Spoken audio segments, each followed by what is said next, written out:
থেকে ভালো আমি ওই কুণাল ঘোষের মতো কয়েকটা ঘুমের ওষুধ খেয়ে বরং মরে যাওয়ার চেষ্টা করব, কিন্তু অন্তত ওই অভিষেক বন্দ্যোপাধ্যায়ের নাম নিও না। উনি দল করলে আমার মনে হয় রাস্তার দু চারটে কুকুর আর ওই অভিষেক বন্দ্যোপাধ্যায় একসাথে থাকবে, এর বাইরে আর কেউ ওই দলটা করবে বলে আমার মনে হয় না। নিজের বাড়ির সামনে কেউ ঢুকলে তাকে গালিগালাজ শুনতে হচ্ছে, তার বাড়ির সামনে বিজেপির পতাকা লাগিয়ে দিয়েছে, তাকে হতাশ হয়ে এখন দেখতে হচ্ছে, তার বাড়ি থেকে সিকিউরিটি গার্ড উঠিয়ে দিয়েছে, তার নিজের দলের নেতারা তাকে খিস্তি খামারি করা শুরু করেছে। আমরা আরও 50 বছর চাইলে আমরা ক্ষমতা থেকে বাইরে থাকতে পারি, আমরা শূন্য থাকতে পারি, কিন্তু ওই মহিলার সাথে আমরা কোনোভাবে একই আসনে বসতে রাজি নই। এবারে আমরা দেখেছিলাম ভোটের আগে প্রতিকুর রহমান তিনি কিন্তু বামপন্থী দল ছেড়ে একেবারে যোগদান করেছিলেন তৃণমূল কংগ্রেসে। কোথাও গিয়ে কি তৃণমূল কংগ্রেসের জন্য এটাই নেগেটিভ পয়েন্ট হয়ে দাঁড়ালো? হ্যাঁ, ওই আমি একটা মিম দেখছিলাম যে অভাগা যেদিকে যায় সাগর শুকাইয়া যায়। এতদিন উনি বামপন্থী একটা দলের সাথে যুক্ত ছিলেন, বামপন্থীদের খাতা খুলছিল না। এখন উনি তৃণমূল কংগ্রেসে গেছেন, এখন তৃণমূল কংগ্রেসের পতন শুরু হয়েছে এবং দুঃখ লাগে ওনার জন্য। উনি ওনার কী পেতেন আমি জানি না, ওখান থেকে কী পাওয়ার জন্য উনি গেলেন। তবে রিসেন্টলি একটা কল রেকর্ডিং দেখলাম, ভাইরাল হয়েছে। মানে আমি সোশ্যাল মিডিয়াতে জিনিসটা আনলাম যে একজন কোনো একটা দুষ্টু ছেলে ফোন করে ওনাকে জিজ্ঞেস করেছে যে আপনি কেন রাজনৈতিক দলটাকে বেছে নিয়েছেন। তো উনি বললেন, আমি কোনো আদর্শগত দিক থেকে আমি দলটাকে বেছে নিইনি, তৃণমূল কংগ্রেসকে বাছিনি, আমাদের একটা ব্যক্তিগত জায়গা থেকে। এবারে সেই ব্যক্তিগত জায়গাটা কি সেটাই আমরা বুঝতে পারছি না। মানে দেখছি আমরা সোশ্যাল মিডিয়াতে দেখছি যে উনি এখন হেলিকপ্টারে চড়তে পারছেন, আগে যখন সিপিএমের সাথে যুক্ত ছিলেন ট্রেনে করে বাড়ি যেতে হতো, ঘেমে ঘেমে বা ভেন্ডারে সমস্ত মানুষের সাথে কথা বলতে বলতে বাড়ি ফিরতে হতো, এখন উনি হেলিকপ্টারে বাড়ি চড়েন, মানে হেলিকপ্টারে বা ঘুরে ঘুরে বেড়ান। তো এইগুলো পাওয়ার জন্যই কি উনি তৃণমূল কংগ্রেসে গেছিলেন? এবং আমার তো মনে হয় এমন একটা খারাপ সময় উনি তৃণমূল কংগ্রেসটাকে বেছেছেন যে তৃণমূল কংগ্রেসটা পুরোটাই হাওয়া হয়ে গেল। আমি জানি না কতদিন হেলিকপ্টার থাকবে, কতদিন তৃণমূল কংগ্রেস দলটা থাকবে, এবং প্রতিকুর রহমান নিজে তৃণমূল কংগ্রেসে থাকবে কিনা সেটা নিয়েও আমার একটা ডাউট আছে। খারাপ লাগে ওনার জন্য। এবং একটা এত বড় একটা প্রতিভা, বলবো প্রতিভাই তো বটে, যে বামেদের এত বড় লড়াইয়ের সাথে যুক্ত ছিল একটা সময়।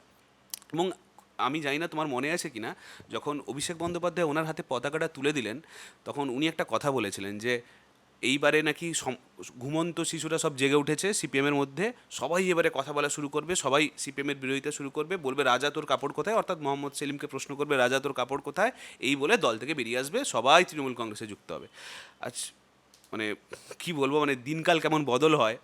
ভোটের রেজাল্ট আউট 15 ঘন্টা হয়নি, তৃণমূলের একের পর এক নেতারা বলা শুরু করেছে রানী তোর কাপড়ে কেন কালি লেগেছে। সেটা রিজু দত্ত হোক, সেটা কোহিনুর মজুমদার হোক, যত তৃণমূলের তাবড় তাবড়, মানে যারা সবচেয়ে বেশি লাফাতো একটা সময়, তারাই দেখছি সবচেয়ে বেশি এখন তৃণমূল কংগ্রেসের বিরোধিতা করছে, অভিষেক বন্দ্যোপাধ্যায়ের বিরোধিতা করছে। অভিষেক বন্দ্যোপাধ্যায়কে বলছে নাকি দলের অভিশাপ ইত্যাদিতে। যারা এতদিন ধরে সত্যি করে অভিষেক বন্দ্যোপাধ্যায়ের বন্দনা করতো, চরণ বন্দনা করতো, তারাই এখন অভিষেক বন্দ্যোপাধ্যায়ের বাপ মা তুলে গালিগালাজ করছে সোশ্যাল মিডিয়াতে।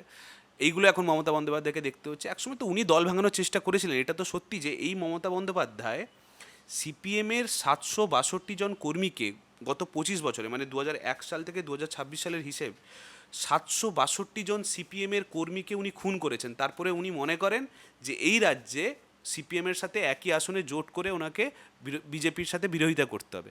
কোন বিজেপির সাথে আপনি বিরোধিতা করবেন বলুন তো? বিজেপি গোটা দেশের মধ্যে যে কাজ করতে পারেনি, সেই কাজটা মমতা বন্দ্যোপাধ্যায় করে দেখালেন। যে সরকারি টাকায় মন্দির মসজিদ উনি করে প্রথমবার করে দেখালেন। দেখুন, বিজেপির সাথে অনেক বিরোধিতা থাকতে পারে, কিন্তু আমি তো একবারও এটা বলতে পারবো না যে রাম মন্দির যেটা হলো সেটা কি সরকারি টাকায় হয়েছে, না একটা ট্রাস্টের টাকায় হয়েছে। কিন্তু মমতা বন্দ্যোপাধ্যায় পশ্চিমবঙ্গে জগন্নাথ মন্দির করলেন সরকারি টাকায়। তাহলে বিজেপির থেকে একটা বড় সাম্প্রদায়িক শক্তির সাথে বসে আমরা বিজেপির বিরুদ্ধে লড়বো? এটা হয় না। এবং মমতা বন্দ্যোপাধ্যায়, বলবো যে পুরো তৃণমূল কংগ্রেস দলটাই এখন উঠে গেছে, এখন বিরোধী হিসেবে বামেরা উঠে আসবে, এটাই হওয়া উচিত। এবং মানুষেরও প্রত্যাশা এটাই যে অন্তত তৃণমূল কংগ্রেস চলে যাক। যেমন ভোটের সময় মানুষ এইটা দেখে ভোট দিয়েছিল যে আর যেই আসুক তৃণমূল কংগ্রেস নয়, এখন আশা করি মানুষ এটাও বুঝবেন যে আর যেই বিরোধী দলে থাকুক বা বিরোধী দলের নেতৃত্ব করুক, সেটা যেন তৃণমূল কংগ্রেস না হয়। একেবারে শেষ প্রশ্ন করবো, একেবারে আগামী দিনে যদি অভিষেক বন্দ্যোপাধ্যায় নিজের কোনো পার্সোনাল দল খোলেন, কোনো যদি অন্যান্য দল খোলেন, সেখানে কি অনুভব মাইতিকে দেখা যেতে পারে?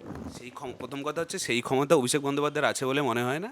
এবং আরে আমার যাওয়ার হলে আমাকে তুমি এইটা প্রশ্ন করতে পারতে, আমি বিজেপিতে যাব, যে দল ক্ষমতায় আছে সেখানে যাব কিনা, বা তাও বলবো যে দল বিরোধীতে আছে তৃণমূল কংগ্রেস সেখানে যাবো কিনা, বা যে দল 0 থেকে 1 পেয়েছে তাদের পতাকাটা হাতে তুলবো কিনা, এই প্রশ্নটা করতে পারতো। অভিষেক বন্দ্যোপাধ্যায় মানে যে নিজে এখন বাড়ির সামনে তাকে চোর চোর স্লোগান শুনতে হয়, নিজের বাড়ির সামনে কেউ ঢুকলে তাকে গালিগালাজ শুনতে হচ্ছে, তার বাড়ির সামনে বিজেপির পতাকা লাগিয়ে দিয়েছে, তাকে হতাশ হয়ে এখন দেখতে হচ্ছে, তার বাড়ি থেকে সিকিউরিটি গার্ড উঠিয়ে দিয়েছে, তার নিজের দলের নেতারা তাকে খিস্তিখামারি করা শুরু করেছে।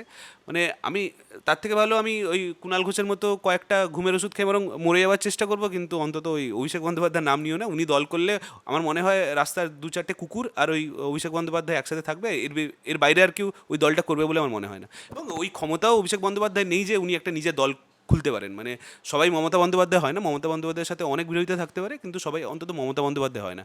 উনি ছিলেন বলে ওনার নাম করে একটা রাজনীতি করতে পারতেন, এক ধাক্কায় সব চলে গেছে ওনার। ধন্যবাদ। আমরা কথা বলে নিলাম অনুভব দার সঙ্গে, আমরা ফিরবো খুব তাড়াতাড়ি, ততক্ষণ সঙ্গে থাকুন, দেখতে থাকুন রাষ্ট্র টিভি বাংলা।